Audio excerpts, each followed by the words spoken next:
All right, I think we're good. Okay, so the first thing, like I said, we're going to talk about today is defining a function. So I'd like to start with you guys just telling me some things that you remember about functions. Not like the properties and the detail stuff, but just kind of in general, like what do you remember, like, what is a function? Start there. Oh, okay. It's called the vertical line test. Yeah, pass the vertical line test.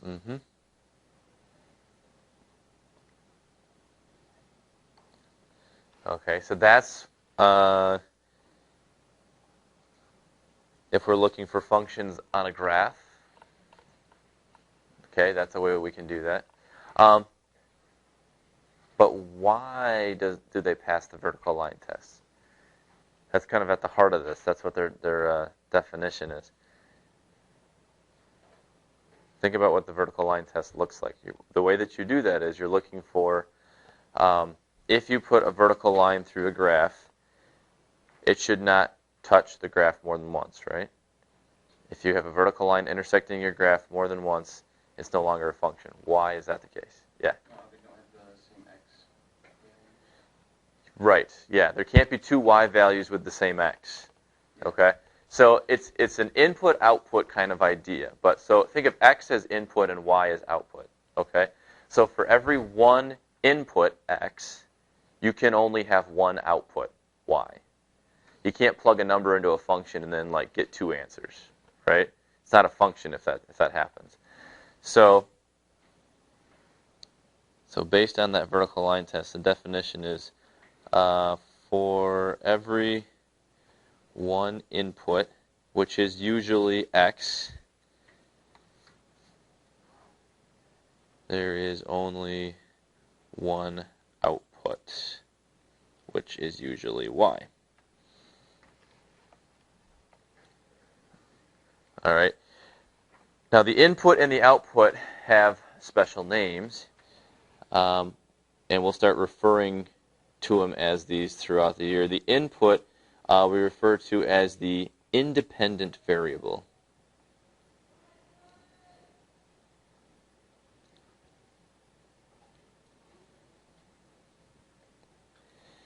And the output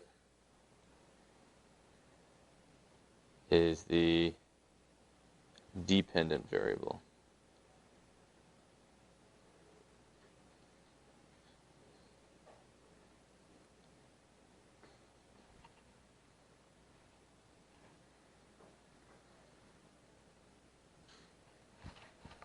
Okay, why do you suppose they're called independent and dependent?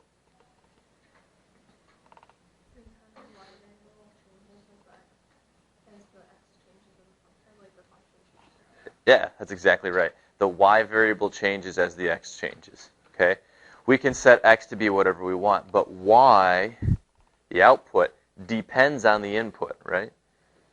So the value of y, of this, depends on whatever number we put in for x, our input. So that's why we refer to them as independent and dependent variables. Later on, as we get into some more complex stuff like differential equations, etc., this idea of independent and dependent is going to come back around. It's going to be really important for us to understand. So good to get it out now. Okay, so that's what a function is. So let's do a little review about some domain and range. So pre-calc, we talk a lot of domain. So what is a domain? Okay, what about the x values? It's the ones that work, essentially. I think you guys both had it kind of together there. So they're the x values for which a function is defined.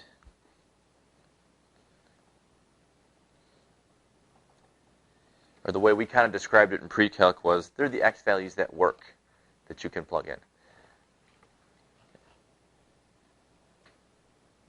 And range, same idea. What's the only difference with range?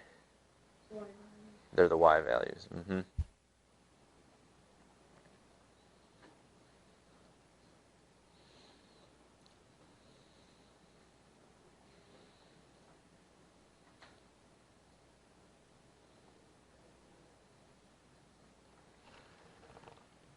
Okay, now, caveat here. It doesn't have to be x and y necessarily, right?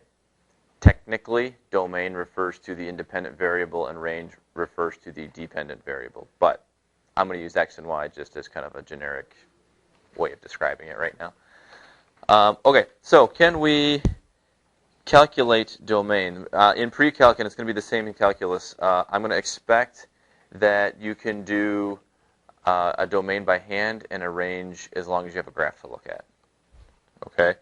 And in calculating a domain,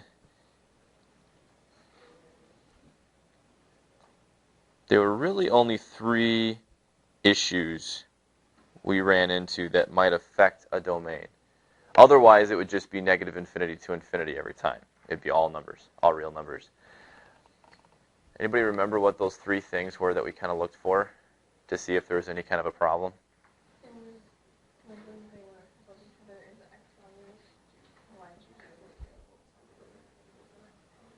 I don't think so. I think you're thinking more of like if it's not a function or is a function. So this is, we're already assuming it is a function. It's just what might cause a gap in the domain somewhere. So think about asymptotes. Okay, so yeah, first thing we're going to look for, does it have a vertical asymptote? Which is created by dividing by 0 in the function.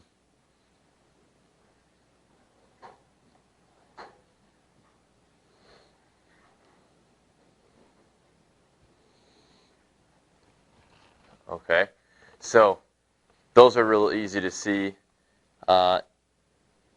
Does your function have a fraction in it, in which the x is in the denominator somewhere? Okay, so that's one issue. Anybody remember the other 2? Or one of the other 2?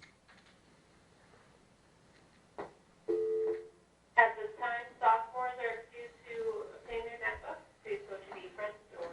Thank you. All right, I'll give you some help here. Square roots.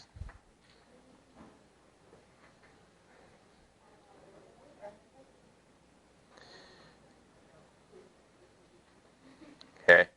What do we know about square roots? For what numbers are they defined? Yeah. Correct. You can't take the square root of a negative number. At least, not unless you're considering imaginary numbers as part of your solution, but for this stuff, we're not. So, square roots, yeah.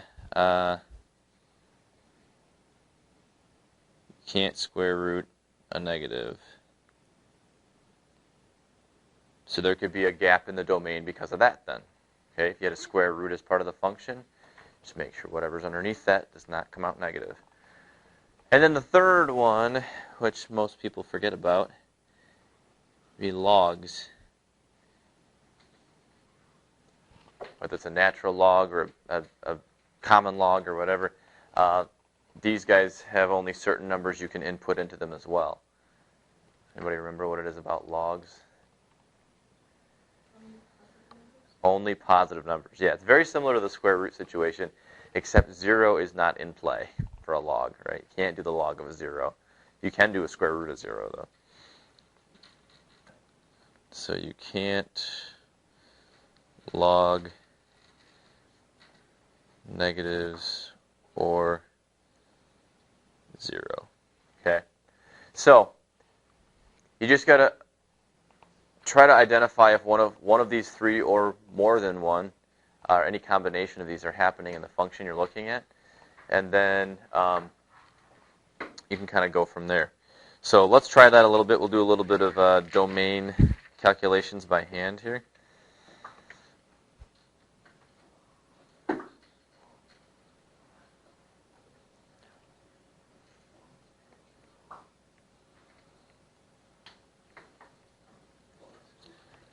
Okay, so let's say we've got the function 3x times the square root of x minus 5. So which, if any, of those 3 things that we talked about do we have in this one? There's a square root. Okay. And so we're going to ask ourselves, what numbers can I plug in for x into this square root? 5 and above. Right. Okay. So you got to be careful because it's not just 0 and above, because if you put a 0 into this, it would make the square root -5, and we can't do that. But if you start at 5, then you're good. So our domain for this, and you do include the 5, right? Because square root of 0 is still defined.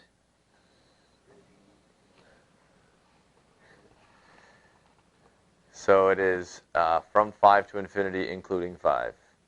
And remember, you always put parentheses around your infinities, right? Because you can never actually get to infinity.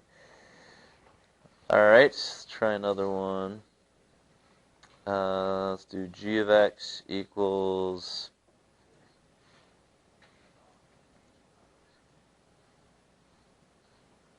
x plus 2 over x minus 4.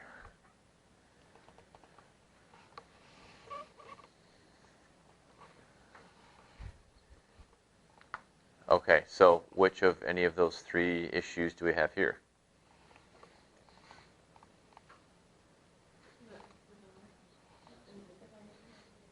It's a dividing by 0 issue. So what number is going to make this thing not work? 4.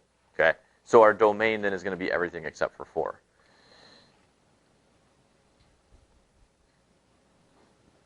So negative infinity to 4, union 4 to infinity. Okay, remember, if you got more than one interval, you put the little u in between them for union.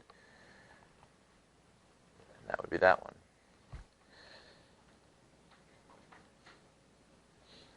All right, we'll do one last one here.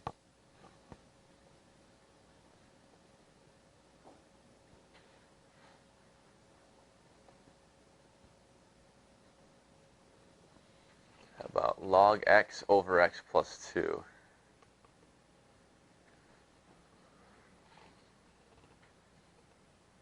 So what's going on in this one?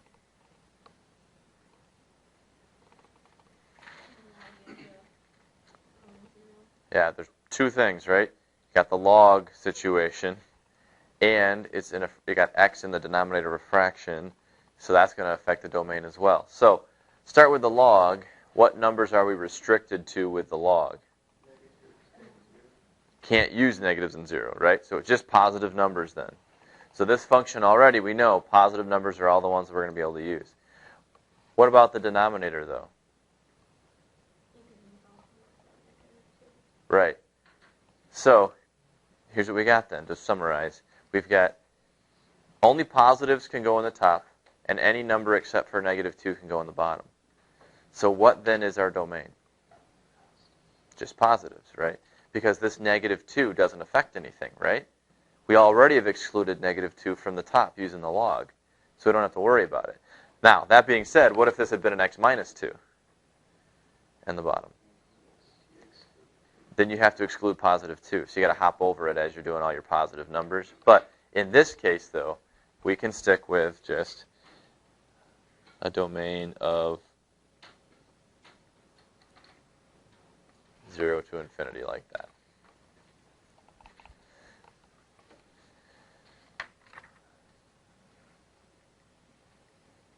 All right.